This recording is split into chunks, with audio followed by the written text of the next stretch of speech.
Sky One launched a brand new space drama made by Jerry Thunderbirds Anderson.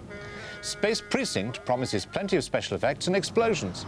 But viewer Gavin Cook wants the broadcasters to put down their ray guns and put more effort into producing serious science fiction drama.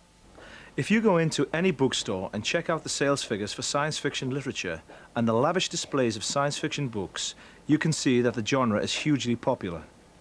At the cinema, science fiction films are among the highest earning movies of all time. Yet where is the popularity of science fiction reflected on our television screens? It isn't. I don't believe there's been an intelligent British science fiction serial in over 30 years. What, say the BBC? What about Doctor Who or Blake 7? Wonderful small screen examples of the genre, triumphing over their minuscule budgets. Wrong. These series were science fantasy, cops and robbers in space. Doctor Who's role was essentially that of a space policeman, clearing the galaxy of baddies like this, wrapped in silver foil. You will accompany us. Sorry, mustache.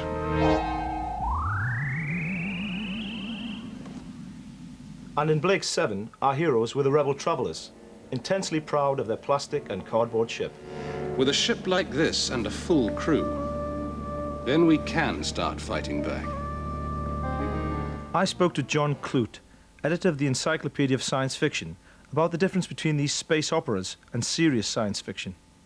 Television space opera, I think, is dominated by visuals. It's dominated by the gear, the TARDIS, the spaceship, the ray gun, everything of that sort, which does not dominate written science fiction.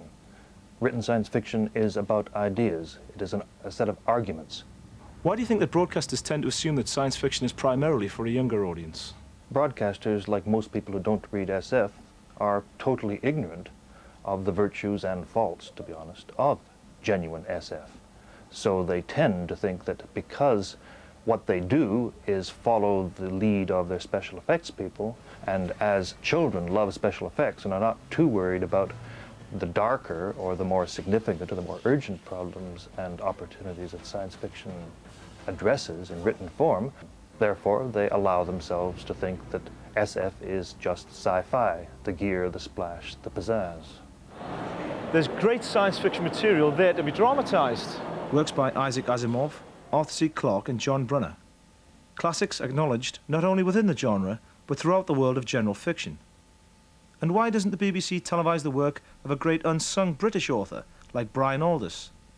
Greybeard and his latest, Somewhere East of Life, are eminently televisual because their essence is drama, not high-tech.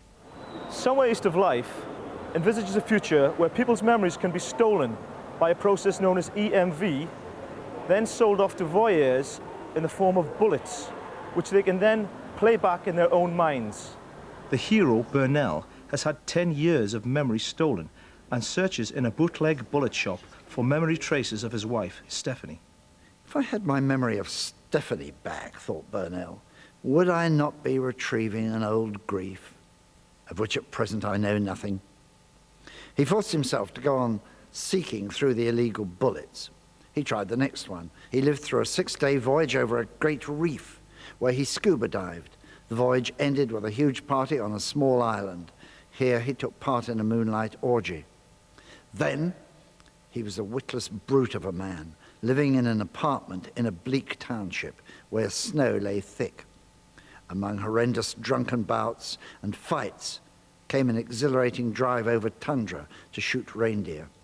While they lasted, these memory episodes were as real to Burnell as memories of his own life. They filled his brain. He came out of them exhausted. I asked Brian Aldiss whether broadcasters sometimes lacked imagination when considering dramatizing science fiction. Their main handicap is this, that they have a preconceived idea of what science fiction should be. They think of it as a thing apart. The term science fiction gives them the heebie-jeebies. They actually hate it, or rather, they hate what they think it is. And so the top brass never want to give support to it. It's been very difficult to make science fiction for television in the recent past because Hollywood has spent so much money on making incredible science fiction films. The money on the special effects budgets would keep the BBC going for a year in all its drama.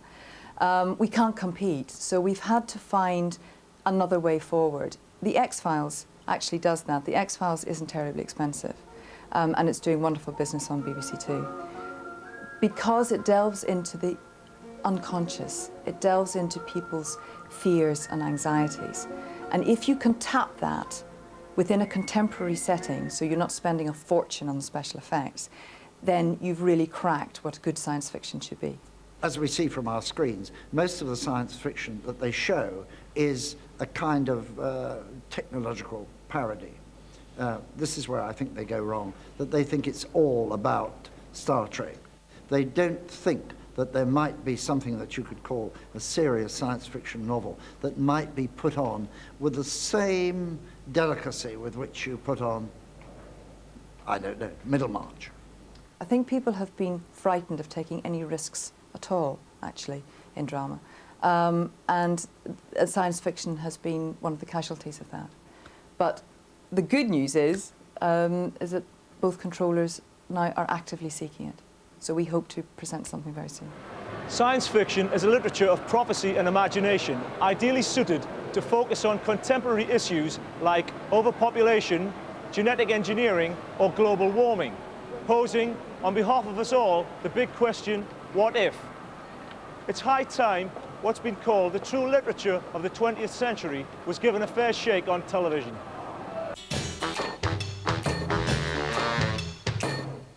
I still tremble at the memory of Quatermass and the